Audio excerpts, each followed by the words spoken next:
Ka nisur dërgimi I fletëve të votimit në diasporë. Ju mund ta ndiqni procesin në YouTube. Për herë të parë në zgjedhjet e 11 majit, shqiptarët me banim jashtë vendit do të mund votojnë përmes postës.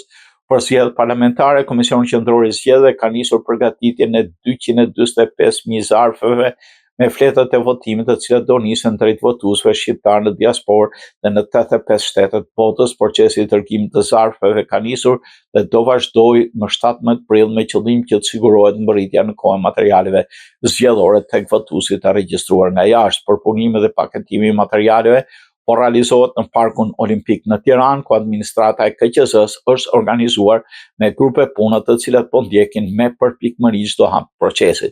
Fillimisht bëhet verifikimi I fletëve të votimit, më pas ato vulosen në KQZ për t'u dhënë fuqi juridike, më pas çdo fletë vendoset në një zarf të posaçëm së bashku me materialet shoqëruese dhe dorëzohet tek kompania postare.